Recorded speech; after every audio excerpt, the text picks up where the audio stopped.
I feel like elite leadership is somebody who's a visionary, Mhm. one who has the ability to hold themselves accountable, inspires trust in those that they're actually leading. I also feel like elite leadership raises the bar, raises the standards for those to follow. And if I Mm. think about elite leadership, I remember somebody telling me if there was no legacy, there was no leadership. And so with that being said, you have to develop others behind you so that the legacy of leadership can continue. So that's where I feel like when we talk about elite leadership. Yeah. Mhm. So do you think elite leadership is something that can be taught, or is it something that's kind of built through the experiences that one goes through in their career and education, or any field really, but specific for education?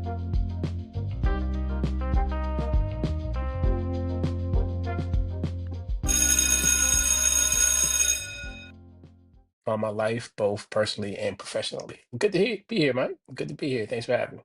My man, appreciate you. All right, next up we have the incomparable Dr. Harold McCray. Hey, what's going on? Harold McCray here. I've been in it, I guess, education 21 years. Started out as a classroom teacher, teaching sixth grade math and science, then transitioned over to central office, then made my way into administration. Started out as a resident principal in a high school for a few years, and then went back to elementary school because I was like, yeah, stuff's crazy up here. And did that for a couple of years in Prince George's County. And then I transitioned into another urban school district where I was still in elementary, but then got tapped to become a principal of a high school again. And I feel like high school is where I belong. Mm. So, yeah, Mm. this is where I'm going to end it at. Mm. Up and down. Yeah, seen it all, seen it all. I heard that. My man, my man. All right. So before we dive in, I definitely want to set the tone a little bit. Anybody can have a title. You know what I'm saying? They can have the title of principal. They can even have the title of superintendent, even director. But elite leadership, that's very different. That's very different. So let me throw these questions at you, gentlemen, real quick. When you hear elite leadership, what comes to mind? Meaning, like, what separates it from just regular leadership? Yeah, that's something that you really have to ponder on. Um, there's so many facets of leadership. And when I think of that, I think of course, adaptive, situational. Leaders can be elite in certain categories, certain areas of leadership, whether it's instructional leadership, whether it's building leadership, whether it's district, school leadership. But I guess when you pitch that out, Mike, it entails all. Mm, And when you speak of the pinnacle of being elite, is someone having that skill set and performing at a level across the continuum. And again, having that skill set to be at the top, performing at the top continuously doing so. So when you ask that question, that's what comes to mind for me. Yeah, same thing. I feel like elite leadership is somebody who's a visionary, Hmm. one who has the ability to hold themselves accountable, inspires trust in those that they're actually leading. I also feel like elite leadership raises the bar, raises the standards for those to follow. And if I Mm. think about elite leadership, I remember somebody telling me if there was no legacy, there was no leadership. And so with that being mm, said, you have to develop others behind you so that the legacy of leadership can continue. So that's where I feel like when we talk about elite leadership. gotcha. Hmm. So do you think elite leadership is something that can be taught, or is it something that's kind of built through the experiences that one goes through in their career and education, or any field really, but specific for education? Go ahead, Harold, you got it. Okay.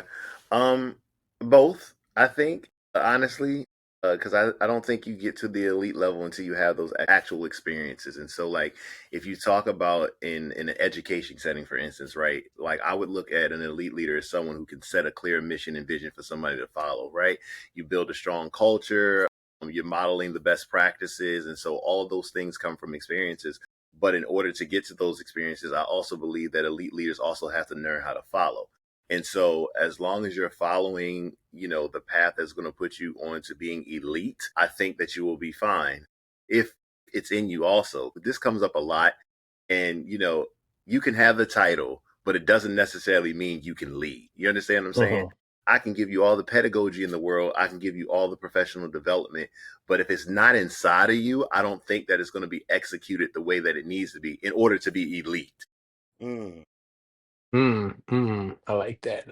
I like that. And this is a very good question, and it comes up quite often. And I don't know if I ever give people the answer that they want when they ask this question. But for me, I believe that leadership was innate for me. Um, and it came easy. It came second nature. Growing up just throughout my whole career, or my whole life rather, I was put in positions for leadership, whether it was through sports, being a football player, playing football, I was a quarterback, and I excelled at quarterback. My ninth grade year, I was starting varsity quarterback. I was also a basketball player growing up, and of course, made my way to college, played football. During a basketball season, I was a point guard. So again, that leadership position in those positions required, exuded a level of leadership to be able to be in those positions in both basketball and football, and then even through professional careers, just going from teacher. And really, I thought that I was going to retire a teacher. I loved being a teacher, but after a while, it just wasn't enough. It wasn't enough. So then moving up to a department chair, moving up to team leader, moving up to lead teacher of a school, and then becoming assistant principal, even there still wasn't enough. So it was always that drive within me to want to lead and lead in a more capacity. But then, of course, with my internal drive, I also built that skill set. I built that educational acumen and built that toolkit to be able to meet what was inside of me, that drive inside of me, and then build those skills to potentially become the leader that I am today. I feel like you all are kind of hitting on something, and I think Ben, you kind of brought it home for me when you talk about the drive. Do you feel like elite leaders just have that intrinsic motivation to excel in their or really to leverage their leadership capacity? No, I think they do. I think they have that drive. I think you have that Mamba mentality. There's a few people that are like that, and I always refer to the Tim Tebows of the world. I refer to the Kobe Bryants of the world, the Tiger Woods of the world. Those people who just have it, and you just know it because they just live and breathe it. Um, so it's not just that, but it's also their why. And I think that sometimes, we may skip over or we may not dig deep enough to figure out why, what drives these people, and why is it that they're just, you know, above the rest above the rest of us and performing at the rest of us. So I think that why has a large part to do with people's drive as well. I'm definitely in agreement to that. And I always think about with it being inside of you and that why pushing you. I always tell Hmm. folks that there's going to be some times where you're going to feel defeated. But once you circle back to that why and understand why you're in it from the beginning, why you're doing what you're doing, it always Hmm. pushes you to go further. And I think sometimes we get this syndrome, though, and I spoke about this before, is that in certain climates, in certain arenas, in certain areas, we feel like sometimes we have to go twice as hard just to be seen Hmm. because of us already being marginalized in this profession, us not always getting those opportunities. And so I always remind folks, elite leadership or even in leadership, we have a responsibility to bring those that are behind us up along with us because at some point, our why is going to still continue to grow, but you got to open the door and show others how they can utilize their why and make an impact in this particular leadership room. Hmm. So Oh, that's dope. I appreciate that. What is a habit that you all see in elite leaders that really you don't see in others or others don't have it? Habit or character trait? But let's go with both. I phrase the habit because I didn't want anybody to look at this and feel like, well, you trying to say our character is lacking. A habit seems like something I could work towards. Okay. Aaron, I'm gonna let you get the floor because that's something I okay. have to think about. Okay, some habits that you'll see in elite leaders that you necessarily may not see in others. One of the things I always tell people is relentless preparation.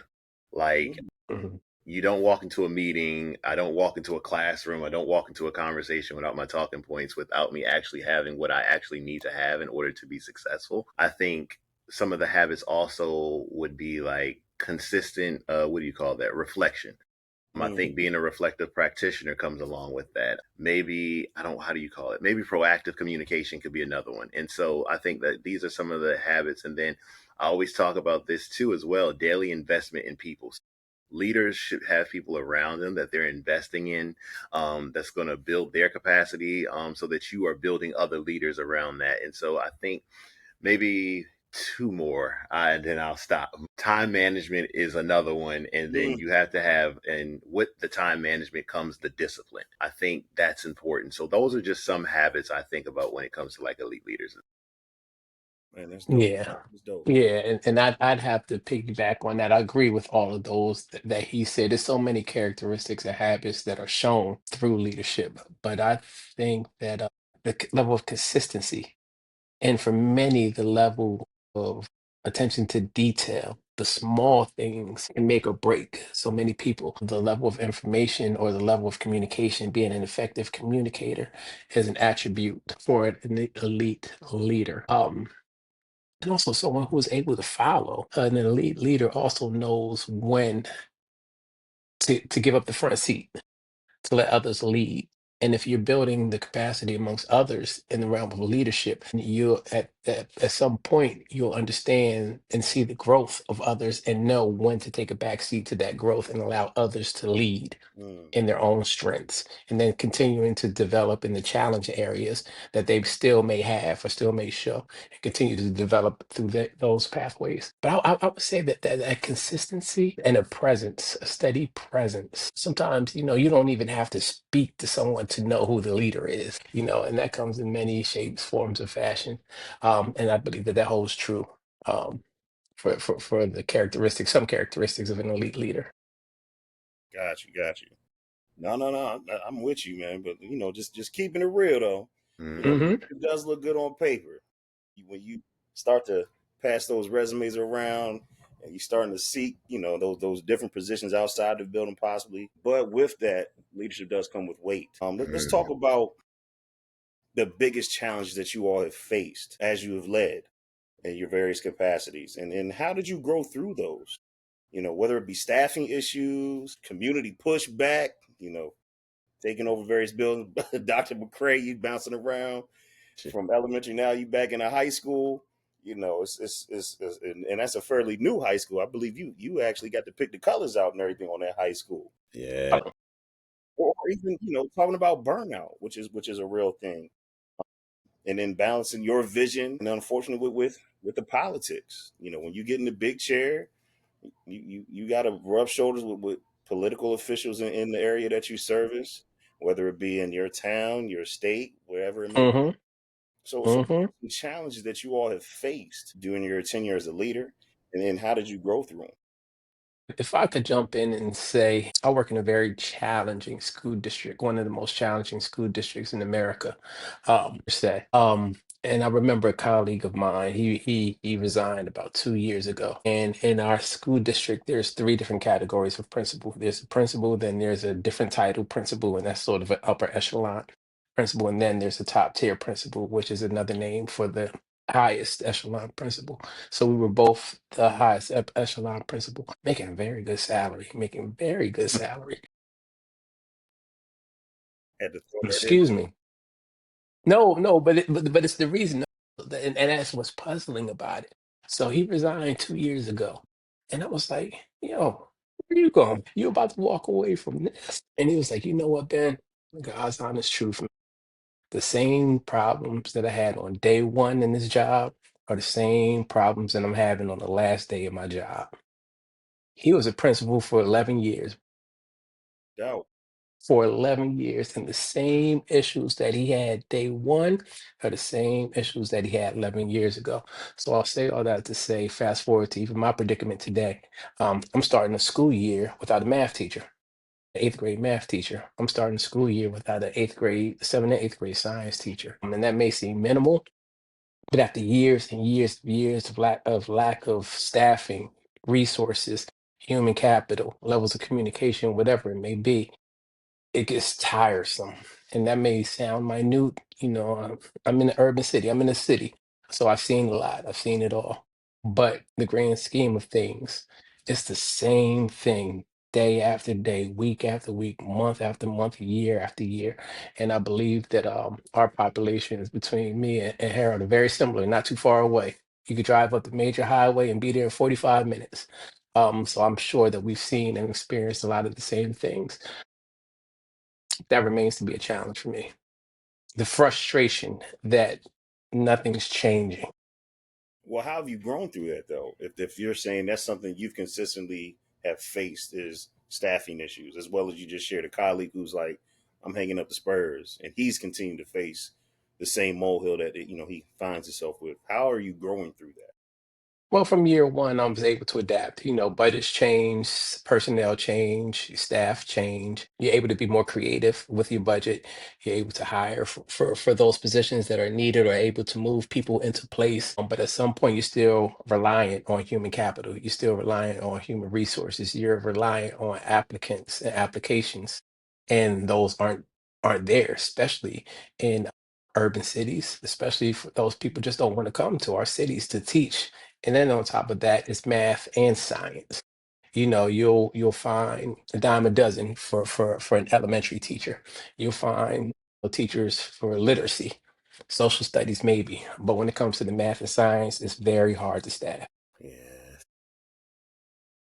So like that kind of resonated with you, Doc. What's going Resonate for all three of us, I'm sure. Listen, it is. And, I love all teachers, you know what I'm saying? But when you can find an American teacher who teaches those subjects where kids are not having a struggle with the language barrier, it is a very good fortune to have. And, there's no discrimination against anyone. I think a lot of times in those roles, a lot of those applicants are not typically from here. And so, Hmm. and sometimes it's hard. And now with everything that's going on, it's very difficult to even hire because you don't know what's going to happen. They're scared.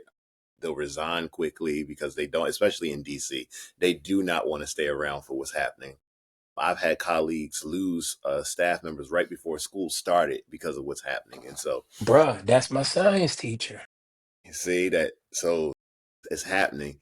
But to answer your question, up until recently, I struggled personally as a leader with on? feeling like I was enough. And I think what was happening was I think people saw post and I think people saw the accolades, but people don't see the struggle that goes along with Hmm. how those things come about.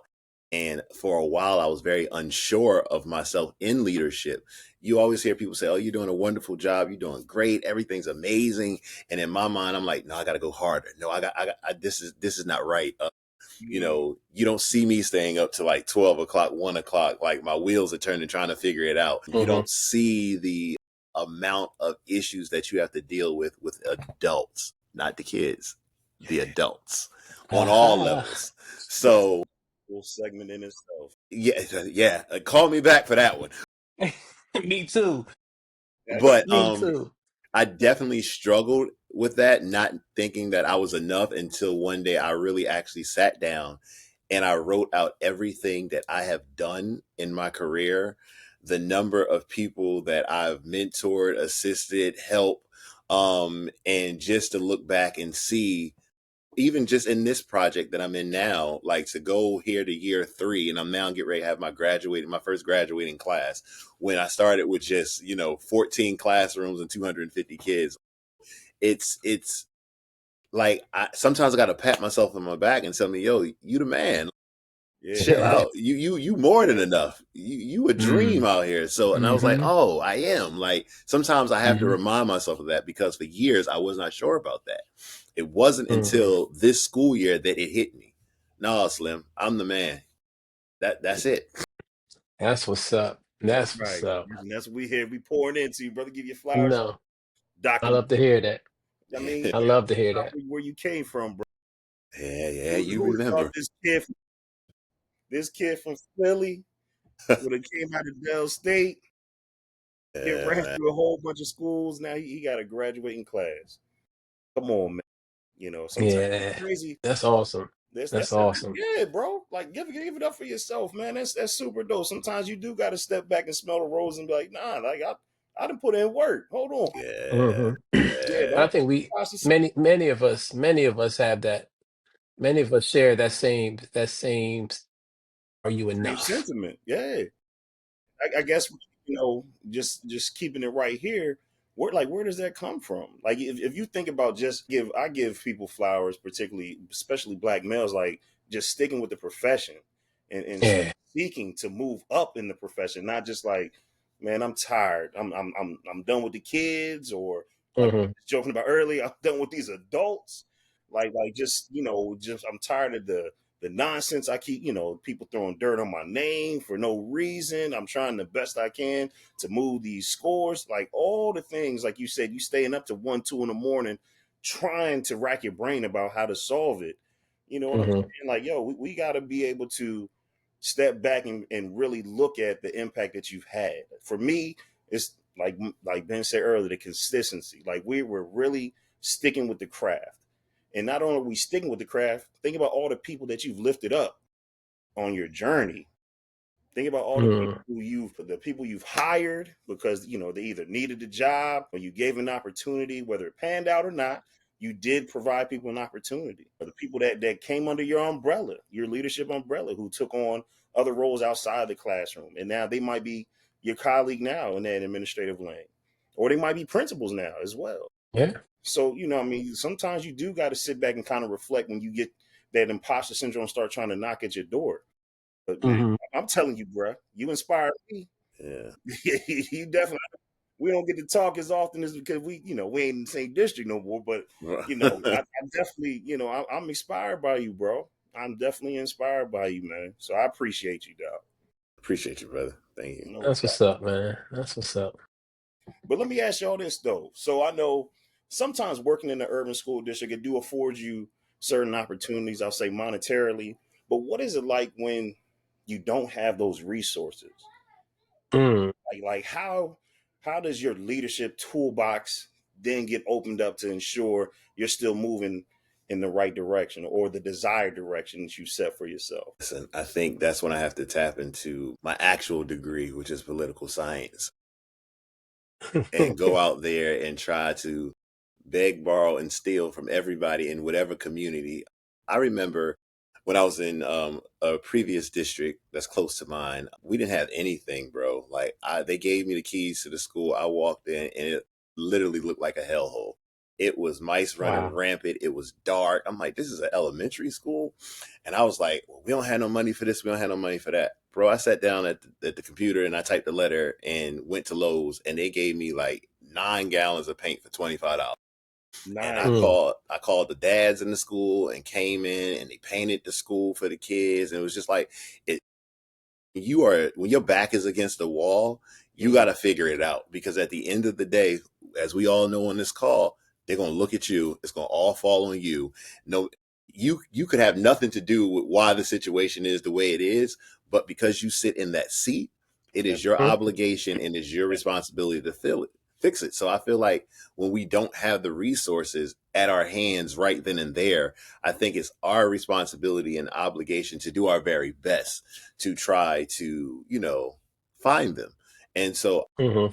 I look at it from, I've worked in Title I schools, I've worked in schools that were non-Title I, and I've also worked in a school where parents have a lot of resources. And the one thing that I know that is consistent between all three of these types of schools is that parents want the best for their kids.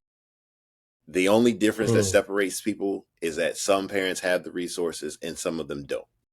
That's the difference.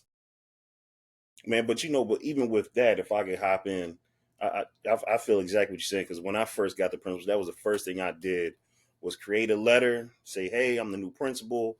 We're trying to make new partners." So I went to every business that was in the area, and the same thing, like, yo, people, the community wants the school to thrive. Like they don't want to see the Hmm. school be destitute, and because they send their kids there.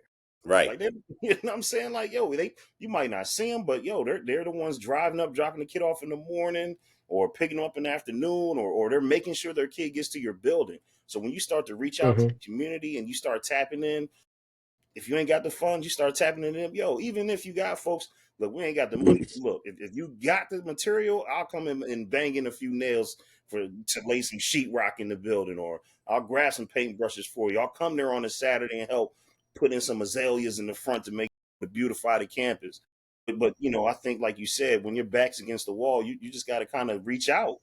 reach out and talk to people because they don't want to see their kids going into a trash school. They definitely Yeah. want to be, and they want to be a part of it. Even if, like you Mm-hmm. said, they don't got no money. At least I put my hands on this building. They take pride in that, and that helps elevate the culture and the morale of the whole entire school community. Hmm. Hmm. And I agree with the both of you. I remember, I think it was my second year in the school, and like you said, tapping into community members, tapping into businesses. What we did was I tapped into the local one of the fraternities in the area at the university at HBCU in the city, and garnered support from them, and they painted my whole front hallway. The whole front hallway. We were able to get paint from, I think it was Home Depot or Lowe's, similar to what you were saying, at a reduced price. And the fellas came over and painted the whole hallway. And then, like, we were a community school before community schools even started, because our Mm-hmm. our, our systems called for that. So we rely heavily on partnerships, on outside vendors. Our school district does not have the funding that it deserves, even though that is more nowadays underneath the new legislation. But nonetheless, I remember advocating alongside a grandparent, and for 2 years we advocated for a playground, and we eventually partnered with CarMax. And it took about 2 years for us to finally get a playground on this beautiful school campus, but it was desolate. It was nowhere for the community members, nowhere for the kids to come to after school, on the weekends and things of that nature. And finally, we were able to secure a playground for kids to thrive, to move, to exercise, to enjoy the fellowship, community. And fast forward to today, man, there's cookouts on my school playground,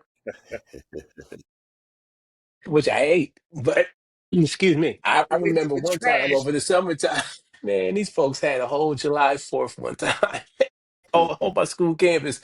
The next day I came through, it's all these fireworks and this, that, the third, all.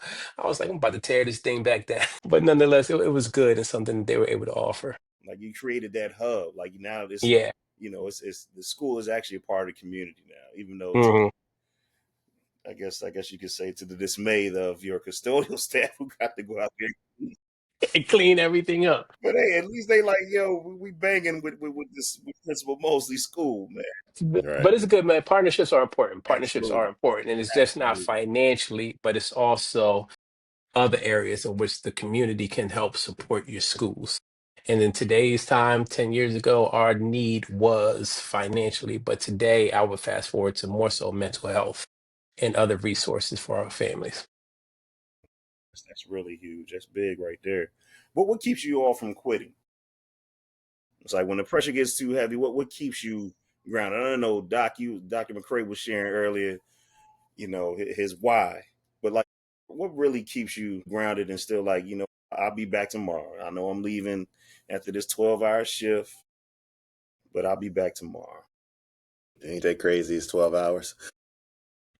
Nobody want to talk about that part. But You're no, like, what's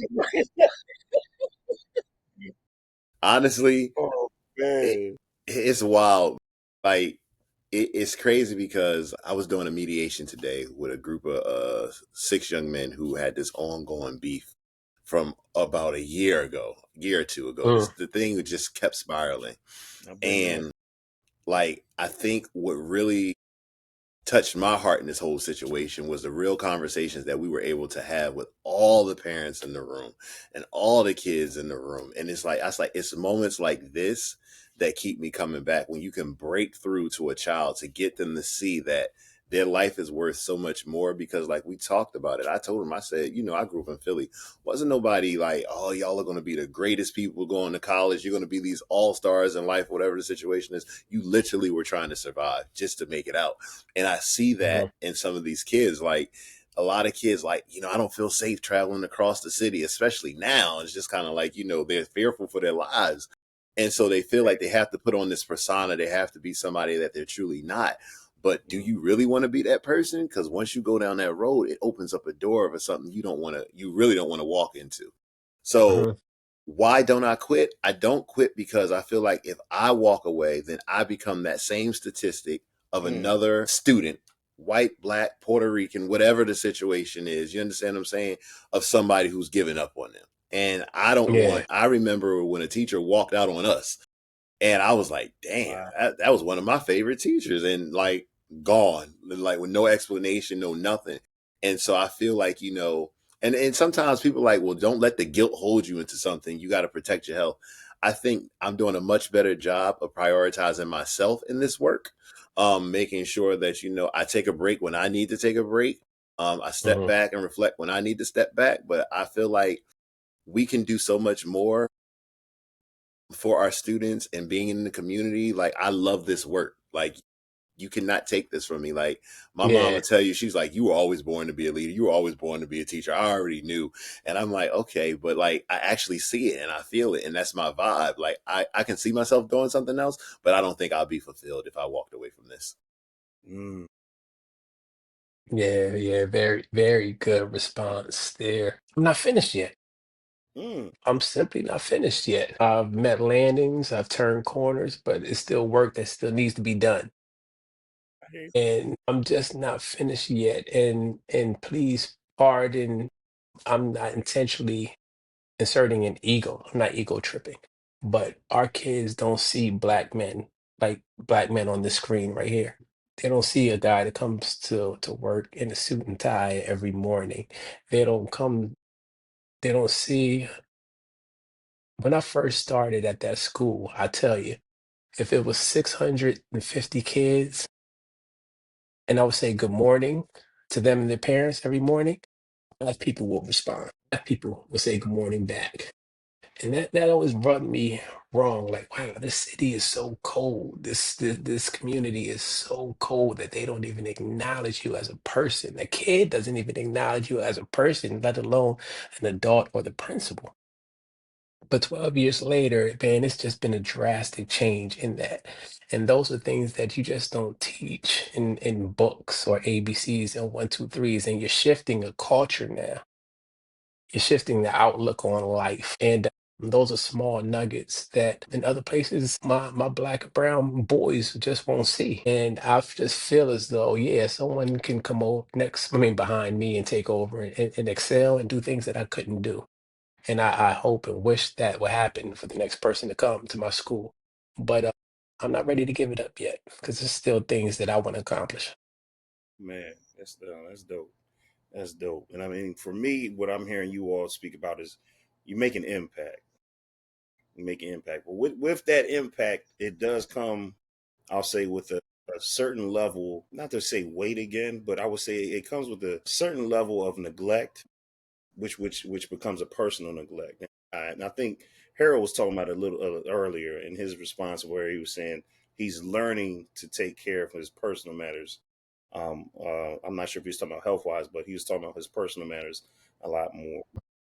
As an elite leader, how difficult is the work life balance to be maintained? I'll jump in if I could. The grind is still the same as day one. For me, the grind is still the same as day one.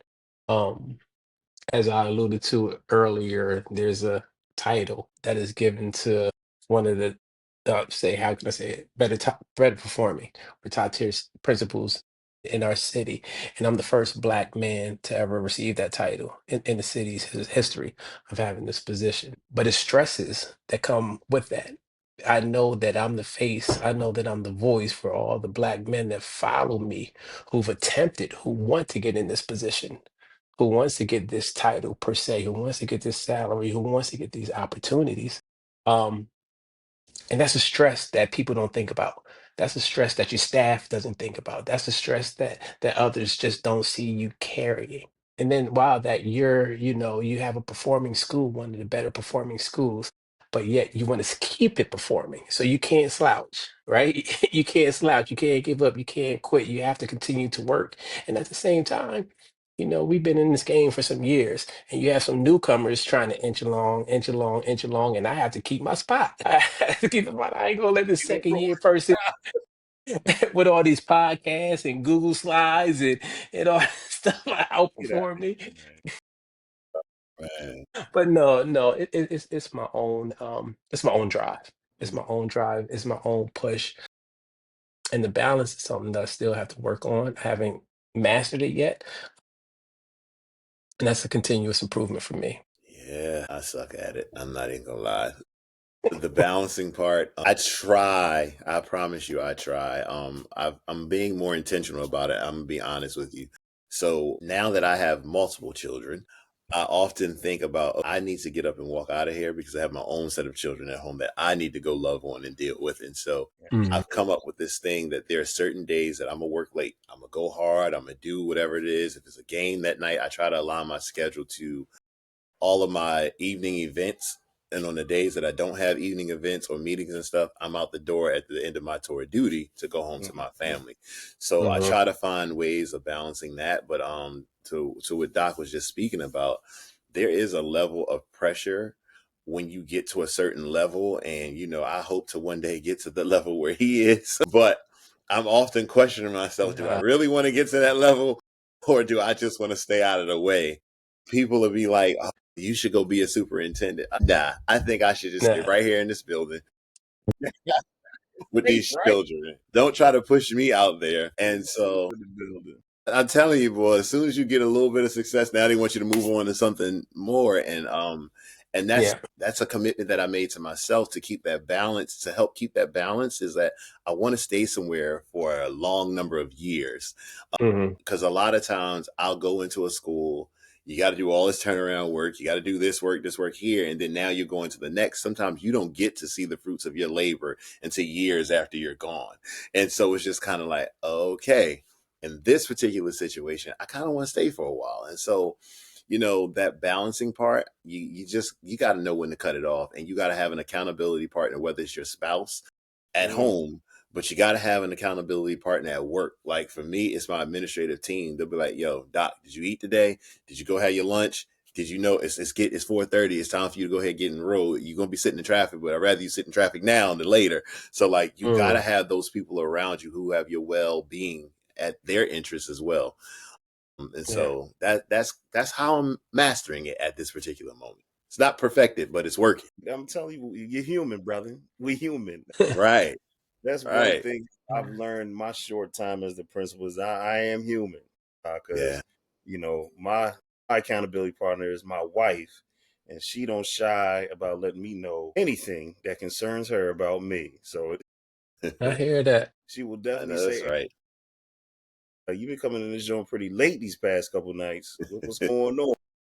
That's kind of like, all right, you gotta start setting that alarm like, hey, yo, I'm out.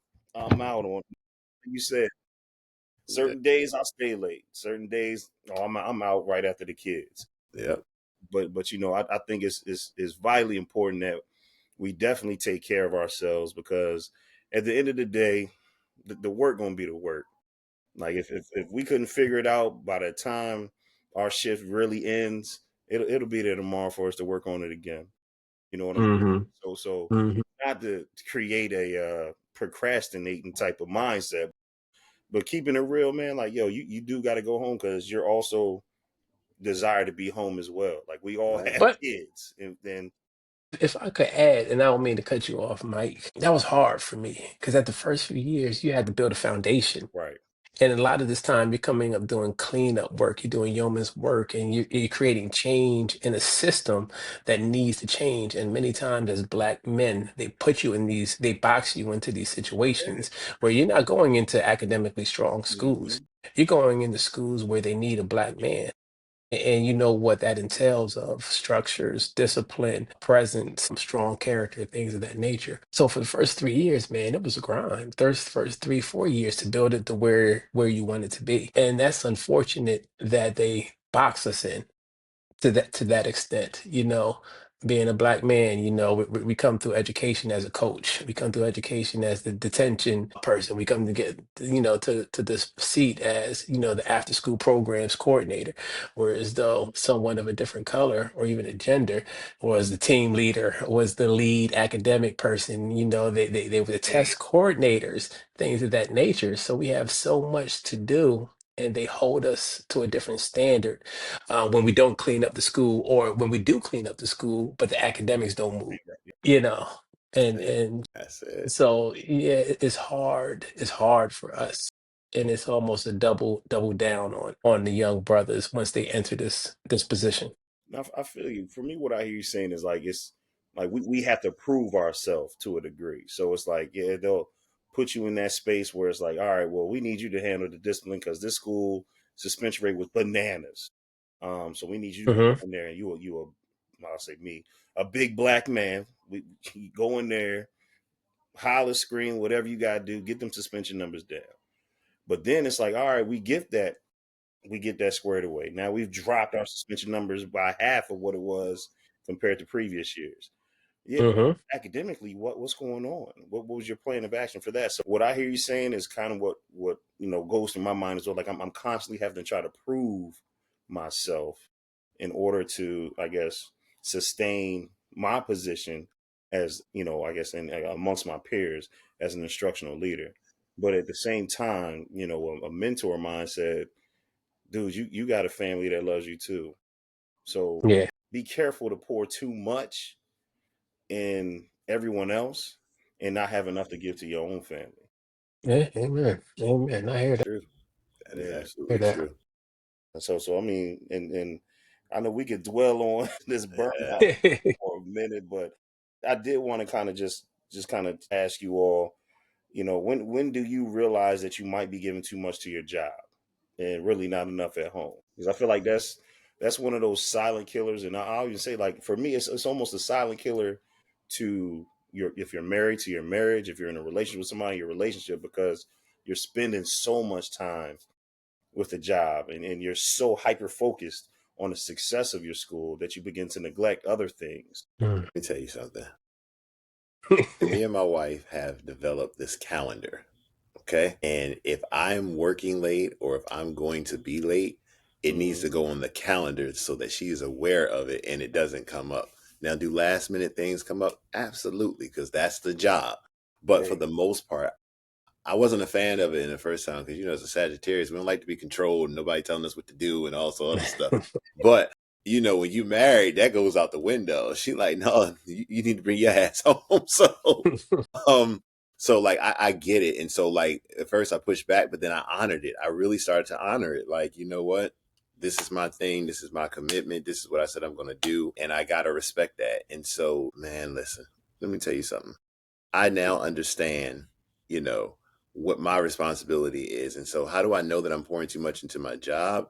Is when I've worked all week long and I don't see my kids until Saturday. You understand what I'm saying? Like I'll come home and they're already either in bed, getting ready for bed, or they're asleep. And so when I wake up in the morning, they're asleep. When I come home, they're asleep. And Right. so Right. that happens for days. And so that's when I started to say, okay, you know what? I'm pouring a little bit too much. You know what? I'm the principal.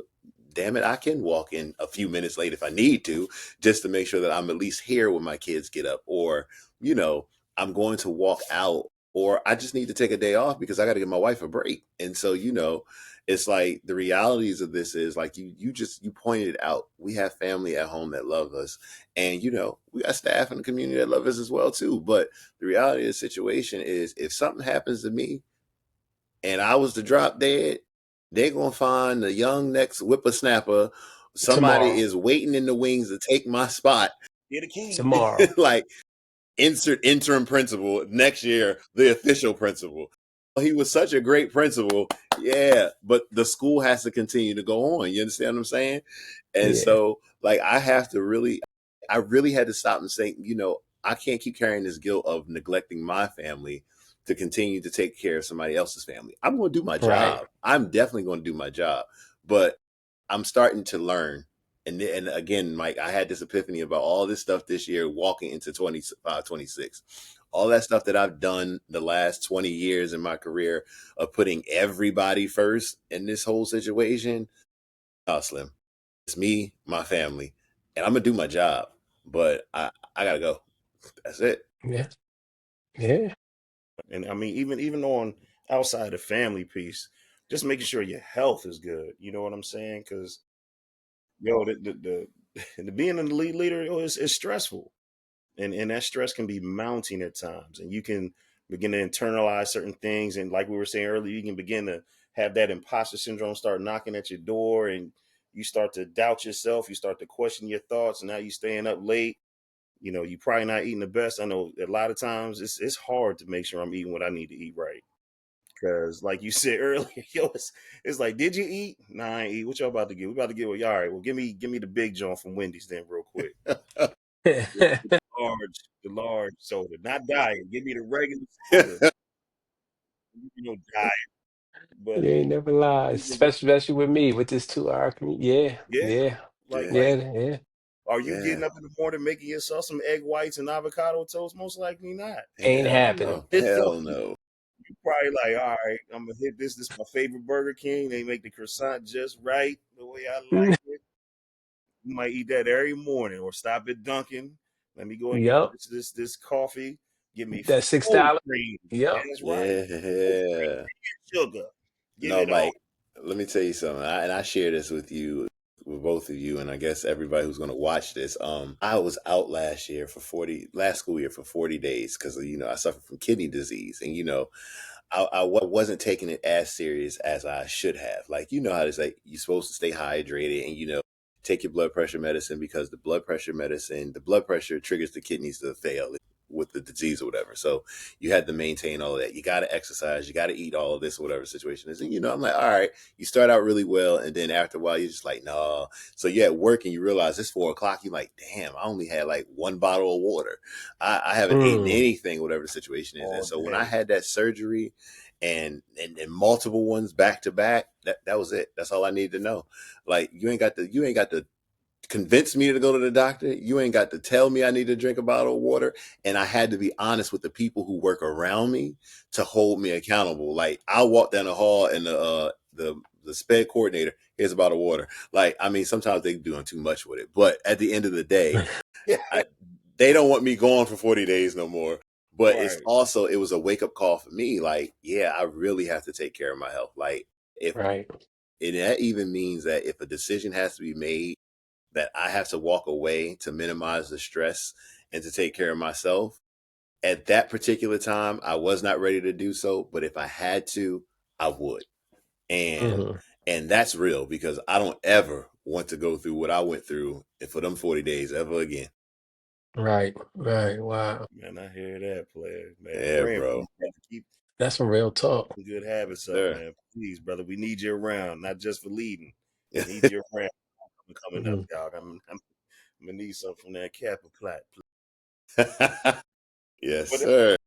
we talk a lot about us and taking care of our families, taking care of our health and leading, but we definitely want to make sure that we do, I guess, develop the next crop that's coming behind us. So, you know, as an elite leader, what do you all, or how are you all creating other leaders within your umbrella? Not just to follow you, but how are you building people's capacity for them to take the next step into leadership? That's a good question, and that's I've sort of been privileged to be able to exercise that over the years. Actually, that was my dissertation study. I had to deal with student achievement and educational leadership. I was fortunate to now have 6 assistant principals come from underneath me to now be principals elsewhere. Mm, And that recognition has come within the district to now. Over the years, I've been hosting resident principals through new leaders. Beforehand, we used to have new leaders for new schools. Now we have our own in-house program called else something else. So I've had the opportunity to lead, to nurture, to pour into resident principals now for the last 7 years or so, where now everyone except for one has gotten their own school. Have a number of folks who went from the classroom to assistant principals, to people that went from the school up to central office. And even over the years being in this position or title principal that I am, uh, I have designated duties. And last year I had to support 3, 4 other schools in their leadership to help with school improvement practices and such. And even this year, side by side, again, doing it with another set of mm, principals in doing so. And I'm glad that my district trusts me and they see something within me to invest in me so I can invest in others. They give me that latitude to go outside of the school and work with others inside of schools on their development, on their capacity, and again, instructional leadership. But that's sort of have been a passion of mine. Mhm.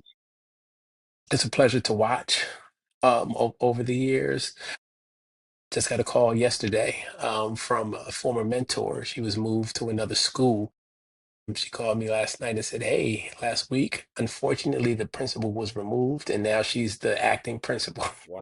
Similar to the situation there, or just a second ago, not the same situation, but the same circumstance. Tomorrow, one day you're the principal, the next day you're gone. Yeah. So then she called on me to say, "Hey, Ben, when can you get over here?" When can you get over here? So it's good to have that trust, have that connection and relationship with others, and then just watch their path grow over the years. It's good to watch. It's good to watch. Yeah. I listen, been doing it. I'm about to send some people up there with Ben. I have not. I have maybe three helped develop three to assistant principals. And one of the things that I know that I personally do when I go into a school is that I make sure that I'm providing professional opportunities for all of my staff. So, like, I can give you what the district is asking you to do. I can come up with my own, magic potion of what's supposed to be happening in my building. But I want you to get out and see what's going on in society, not just in your district, but outside of this place. And so you find a Mhm, conference you want to go to, let's pay for it. Let's get you there. My why, of course, like I told you, is to make sure Black and brown children get a quality education. And to my second one is to make sure that we hire and retain Black male educators. And so every mhm, year, I take a couple of Black male educators to certain Black male conferences like BMAC in Philly. MCEL this year, I'll be bringing some folks with me just to make sure that I'm showing them what this looks like and that, we talk to folks across America who may not have as many Black men in their building as they do. mhm. And so they can kind of exchange that experience. Last year was the first year that I started the MacArthur Leadership Development Program. And what it was is that I only took 7 people because I wanted to see how this worked.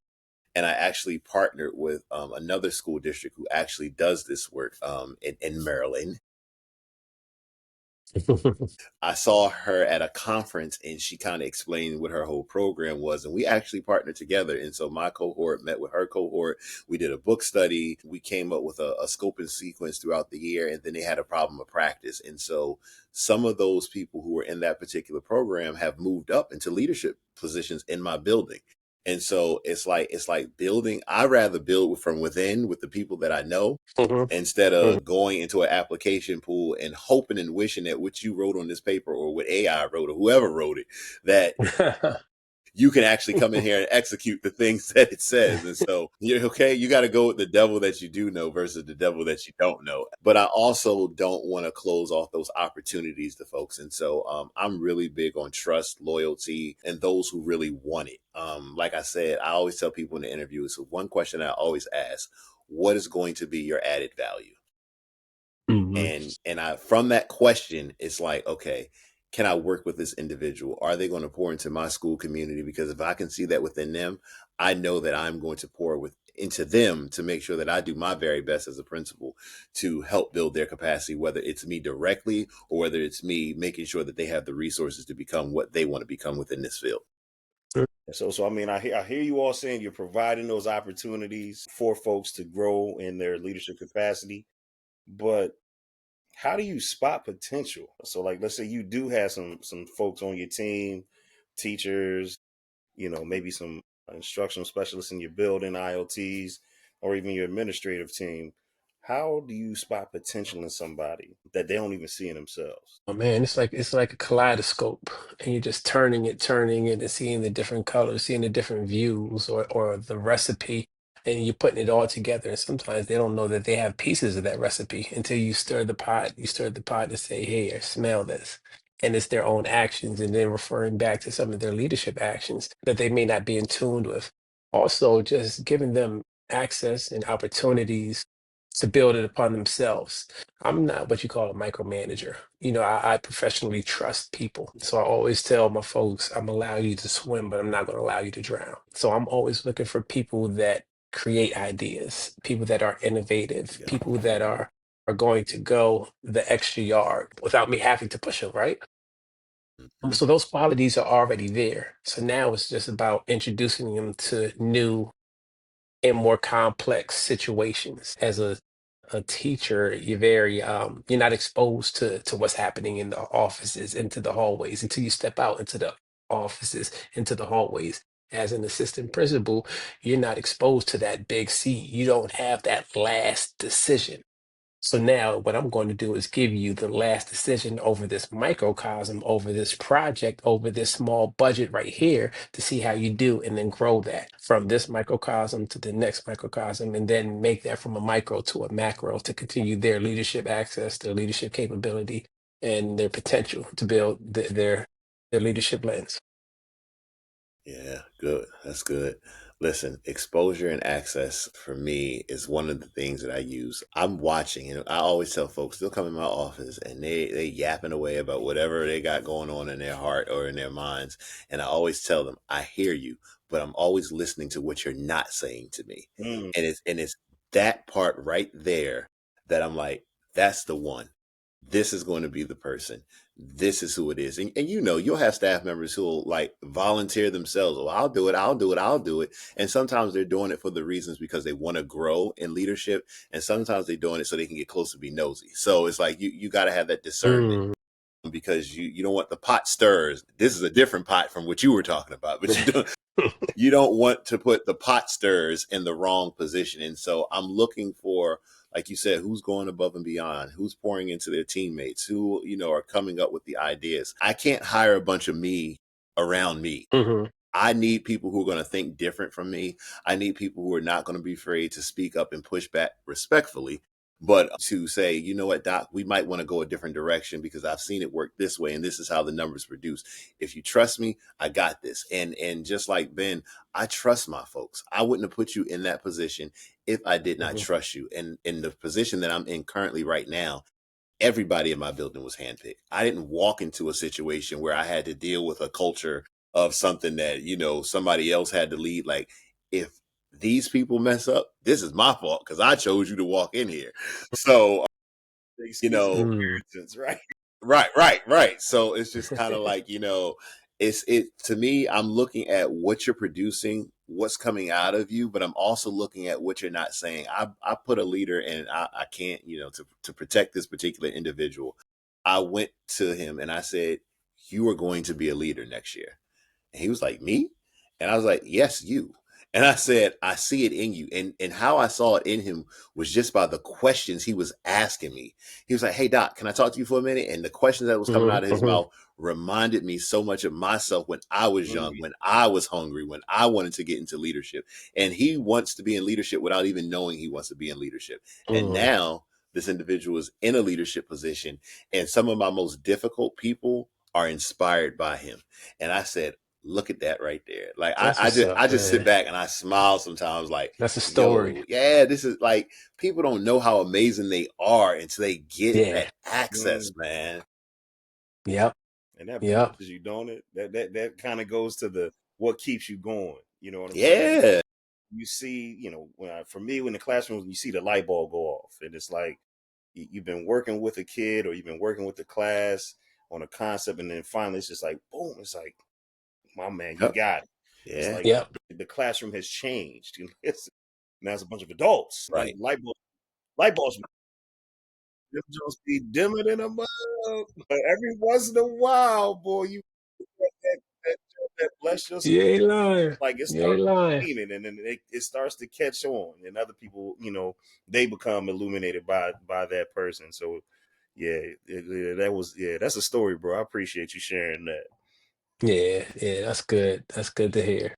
Yo, so every leader has to ask themselves this: when I leave this position, what will remain? What's the legacy that you all are building right now as a leader? Whether it be cultural shifts, programs that you've built, system and structures you put in place for success, or like we were just sharing, lives that you've changed. When it's all said and done and you move on to the next step or next level, what do you want to be still existing? What do you want to be remembered about you as a leader? I, I think I don't know what's going to remain. existing, because that's the thing about new leadership, is that they have the autonomy to make a new. But without a shadow of a doubt, they'll say, "Job well done." That Ben Mosley gave him his all. Mm. And what does that look like? What does that sound like? That looks like not just test scores. It's just not painted hallways. It's just not new gymnasiums. It's not materialistic. But like you spoke to, a different culture, a different feel. I gave back to the community. I feel as though we made that community better. Mm. So when it's said and done, I'm good with those three simple words. Job well done. Job well done. Short and sweet, my man. Okay. Uh, No parade, no Now, parade, no. now what I did tell them is when I leave, I'm still in the snowblower though. What does they say? I'm leaving with something. something. I'm leaving with something out of here. Yeah. Like, Mm. Right, right. but the other, Mhm, you understand what I'm mhm. saying? What So, is advice that you would give to an up and coming aspiring leader? we'll do it. Run, leave, How do we go just the other direction. have amazing dialogue and end with run? Don't what? You asked us to be real, right? My goodness. So what would you realistically say that to encourage somebody who's trying to follow in your footsteps to be an elite leader? Best of luck, man. Best of luck. Do your best. Do your absolute best. Try your best to be that instructional leader, but at the same time, be politically savvy. This career, this seat is getting more political by the moment. You're not just getting attacks from internally, but you're getting attacks externally from the community, from the LEA, from state, city, federal, local. It's tough. From PTOs to the parent that you didn't even know sits on the board at the local university. Be mindful of the community that you serve. But in all, best wishes. Mm-hmm. Say, Yeah. don't be, Right. no, hmm don't get hmm me wrong. hmm It hmm all, Nah, that's dope. Hey, I like that. I had to write down that clarity beats charisma. I like that one. I I had to jot that one down real quick. told you the boy inspirational, man. He sleeping on himself, man. If I had to leave some advice for somebody for me, I would say don't be afraid to fail in the best interest of kids. Mm, That's what I always lead with. When I start schools, the school year out, I always tell my teachers, what would you want for your own children? mhm. That's the expectation I have for you. Whatever you would want for your own kids, that's the expectation you should have for the classes that you sit before. I don't care. Yep. You don't know this kid from Adam. Imagine that being your child, and what would you be? What would you want for your child? Because I'm pretty sure if you got a call from your child's school that this, that, and the third was taking place, you'd be ready to go burn that place down.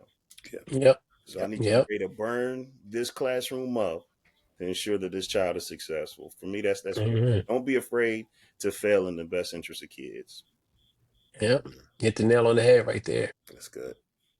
So, family, all our listeners, for those of you that are still tuned in, man, I just want you to have these brief takeaways from our conversation I've been writing down.